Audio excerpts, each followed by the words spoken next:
இப்போ பாரத பிரதமராக மட்டும் இல்லாமல் பாஜகவுடைய தலைவராகவே வந்து பிரச்சாரம் ஆரம்பித்த பிறகு அதிகமான ஒரு இப்போ வந்து நம்ம வந்து ஒரு கவர்மெண்ட் ஃபங்க்ஷன் சேர்ந்து வருது, வேலூரில் வருது, இந்த மாதிரி எல்லா இடங்களிலுமே கவர்மெண்ட் ஃபங்க்ஷன் சேர்த்து ஒன்று பண்ணுறாங்க.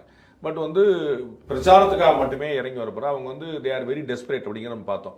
பாஜகவுக்கும் அதிமுகவுக்கும் ஒற்றுமை இருக்குதா இல்லையா, அவங்க அடிமையா இருக்கிறாங்களா எடுபடியா இருக்காங்க, இந்த மாதிரியான விமர்சனங்கள்லாம் தாண்டி அவர்கள் எவ்வளவு ஜெல்லா இருக்கிறாங்கிற கண்கூடா பார்க்குறோம். இன்னைக்கு பீயூஷ் கோயல் பேட்டியில் வந்து மதுரையில் வந்து சொல்றாரு ரொம்ப தெளிவா, நாங்கள் ஒரு குடும்பங்க, குடும்பத்துக்குள்ள நடக்கிற விஷயங்கள்லாம் நாங்கள் வெளியே பேச மாட்டோம். இந்த இடத்துக்கு நகர்ந்துட்டாங்க. அதாவது நம்ம வந்து ஒற்றுமை இருக்கா இல்லையாங்கிறத தாண்டி ஒரு அலையன்ஸ் அப்படிங்கிறத தாண்டி ஒரு குடும்பங்கள் எடுத்து போயிட்டாங்க.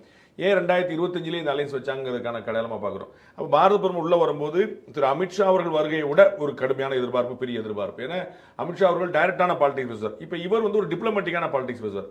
ஆனால் இறங்கி அடிக்கிறதுல இவர் தான் அமித்ஷாக்கே மாஸ்டர் அப்படிங்கிறது அவங்களுக்கு தெரியணும். அதுதான் நம்ம பார்க்குறோம். அது தேர்தல் பிரச்சாரங்கள்ல அவர் வந்து வேற ஒரு மோடியா மாறி வர நம்ம பார்த்துருவோம். நீங்க வந்து இந்த 2024 தேர்தல் பிரச்சாரங்களை நீங்க கவனிச்சீங்கன்னு தெரியும். ஊடகங்கள் ஃபுல்லா கூட்டு வச்சு பேட்டி, எல்லா ஊடகங்களையும் வர வச்சு பேட்டி, அதுல ஃபுல்லா டிப்ளமேட்டிக்கா அவருடைய விஷன், அவருடைய மிஷன், பின்னாடி என்ன வரணும், 2047 என்னவா இருக்கணும், நம்ம எங்க இருந்தோம், எப்படி நகரணும் அப்படிங்கிற பத்தின ரொம்ப டீட்டெயில் எக்ஸ்பிளைனரா இருக்கும்.